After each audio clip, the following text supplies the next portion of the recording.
നമ്മൾ മരണപ്പെട്ടതിനു ശേഷം നാളെ അള്ളാഹുവിന്റെ മുമ്പിലേക്ക് നമ്മൾ കടന്നു ചെല്ലുമ്പോൾ ആ അള്ളാഹുവിന്റെ അടുക്കൽ 4 പേര് പടച്ചവനെ ഈ മനുഷ്യൻ നല്ലവനായിരുന്നു എന്ന് അള്ളാഹുവിനോട് സാക്ഷി പറഞ്ഞാൽ ആ മനുഷ്യന് സ്വർഗം നിർബന്ധമാണെന്ന് ആദരവായ പ്രവാചകൻ നബി മുഹമ്മദ് മുസ്തഫ സല്ലല്ലാഹു അലൈഹി വസല്ലമ തങ്ങൾ പറയുന്ന ഈ വഅദ് കേൾക്കാൻ വന്നിരിക്കുന്ന ആണാകട്ടെ പെണ്ണാകട്ടെ, നിങ്ങൾ ആരെങ്കിലും മരിച്ച് നാളെ അള്ളാഹുടെ മുമ്പിൽ ചെല്ലുമ്പോ 4 പേര് വന്നിട്ട് അള്ളാഹിനോട് പറയാ, പടച്ചവനെ സിറാജ് നല്ലവനാ അല്ലാഹ്, ആയിഷ നല്ലവളാ അല്ലാഹ്, ഖദീജ നല്ലവളാ അല്ലാഹ്, ഈ ജമാഅത്തിന്റെ പ്രസിഡന്റ് നല്ല ഒരു മനുഷ്യനാണെന്ന് 4 പേര് അള്ളാഹുവിന്റെ മുമ്പിൽ വന്ന് സാക്ഷി പറഞ്ഞാൽ അവന് സ്വർഗം നിർബന്ധമാ. അള്ളാഹു നമുക്ക് ഭാഗ്യം തരുമാറാകട്ടെ. എത്ര പേര് പറയണം? ഉറക്കെ പറഞ്ഞ എത്ര പേര് പറയണം?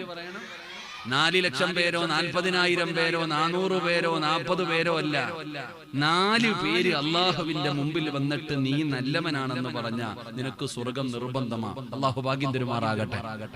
അള്ളാഹു ഭാഗ്യം തരുമാറാകട്ടെ. നമ്മളെ കുറിച്ച് പറയുമോ 4 പേര്? പറയോ ചങ്ങായിമാരെ?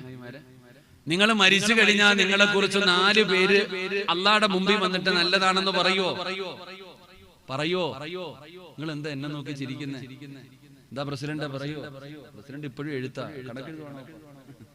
ചിലപ്പോൾ പ്രസിഡന്റ് ഞാൻ പറയുന്ന 4 കാര്യം എഴുതി വെക്കുമായിരിക്കും. അല്ലാഹു ബർക്കത്ത് ചെയ്യുമാറാകട്ടെ. എടോ 4 പേര് നമ്മളെ കുറിച്ച് നല്ലത് പറഞ്ഞാൽ നമുക്ക് സ്വർഗമുണ്ട്. അല്ലാഹു ഭാഗ്യം തരുമാറാകട്ടെ. പറയോ താത്താമാരെ? എല്ലാരും എന്നെ നോക്കി ചിരിക്കുന്നുണ്ട്. സിറാജെ 4 പേര് എന്തായാലും എന്നെ കുറിച്ച് പറയും. ഞാൻ മരണപ്പെട്ടു പോയാൽ എന്നെ കുറിച്ച് 4 പേര് നല്ലത് പറയും. 40,000 പേരൊന്നുമല്ലല്ലോ, 4 പേര് പറഞ്ഞാൽ രക്ഷപ്പെടുമല്ലോ. അപ്പൊ 4 പേര് പറയുമെന്നൊരു ധാരണ നമുക്കുണ്ട്. എന്നാൽ ഏതെങ്കിലും 4 പേര് പറഞ്ഞാ പോരാ. ഏ ചെറുപ്പക്കാരാ, ഏതെങ്കിലും 4 പേര് കള്ളു കുടിക്കുന്നവന്, കഞ്ചാവ് അടിക്കുന്നവന്, വ്യഭിചരിക്കുന്നവന്, പലിശ തിന്നുന്നവൻ, നിസ്കരിക്കാത്തവന്, അല്ലാഹുവിനെ മറന്നു നടക്കുന്ന ഏതെങ്കിലും ഒരുത്തൻ നീ മഹാനാണെന്ന് പറഞ്ഞാൽ, നല്ലവനാണെന്ന് പറഞ്ഞാൽ നിനക്കൊരിക്കലും സ്വർഗം കിട്ടൂല. അള്ളാന്റെ സ്വർഗത്തിൽ കടന്നു പോകാൻ കഴിയില്ല.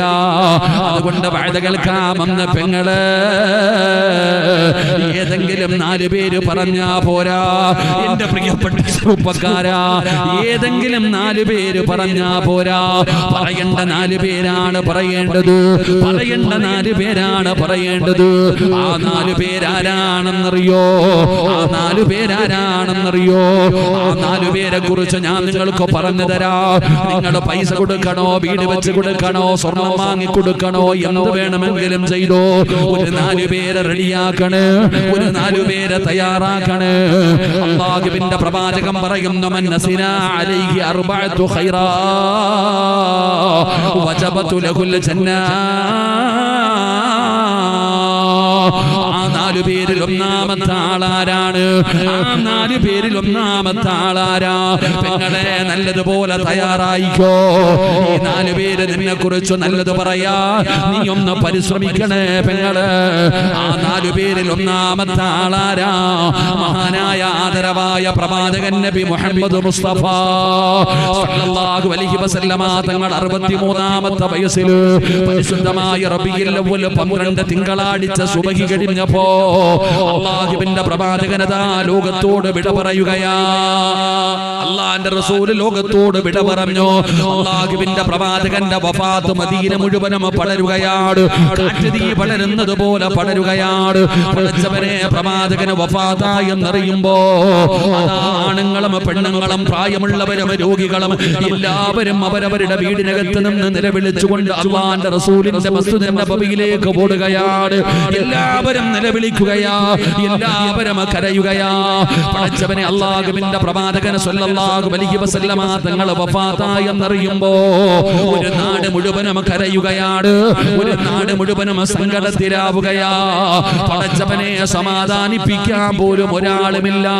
ഇടോ, നിങ്ങളുടെ മഹല്ലിൽ ആരെങ്കിലും മരണപ്പെട്ടാൽ, ഈ നാട്ടിൽ ആരെങ്കിലും മരണപ്പെട്ടാൽ പടച്ചവനെ ഓടിച്ചെന്നിട്ട് കരയല്ലേ, അല്ലാഹുവിന്റെ തീരുമാനമാ എന്ന് പറഞ്ഞു സമാധാനിപ്പിക്കാൻ ഒരാളെങ്കിലും കാണുമല്ലോ.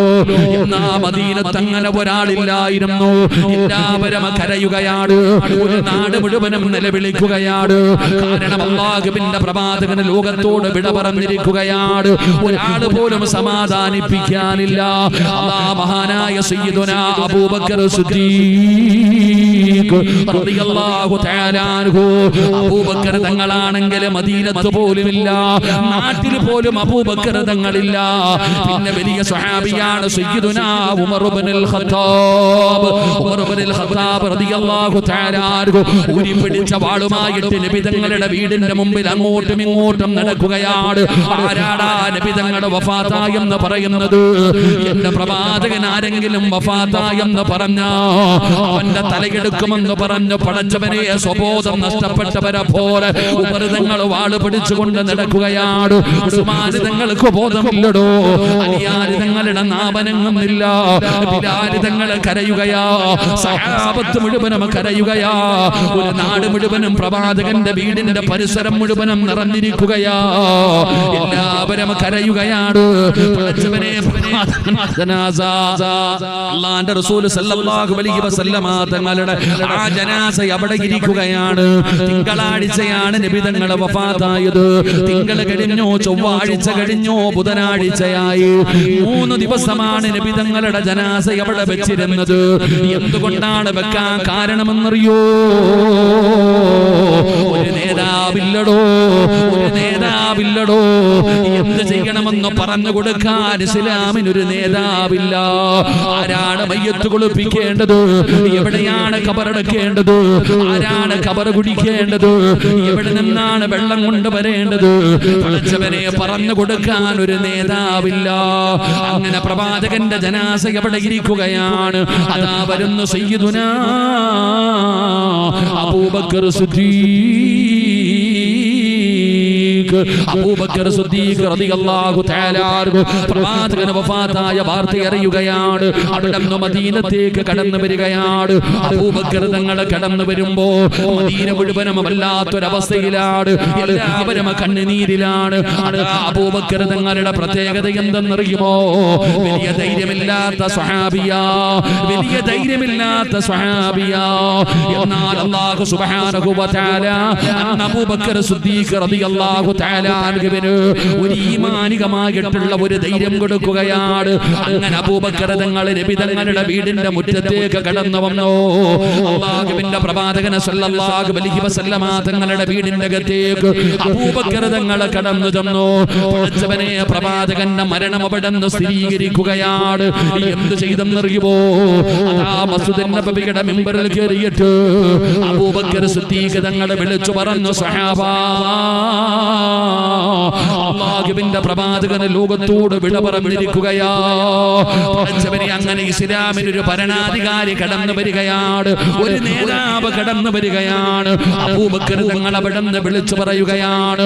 അങ്ങനെ പ്രമുഖരായ സ്വഹാബത്ത് മുഴുവനും ഒരുമിച്ച് കൂടി പടച്ചവനെ അവര് തീരുമാനമെടുത്തു.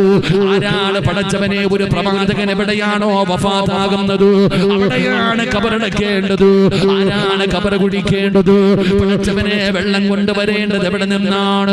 അങ്ങനെ ഓരോ കാര്യങ്ങളും തീരുമാനമെടുത്തു. അല്ലാഹുവിന്റെ പ്രവാചകൻ സല്ലല്ലാഹു അലൈഹി വസല്ലമ തങ്ങളുടെ ജനാസ അവിടെ നിന്ന് പൊതിയുകയാണ്.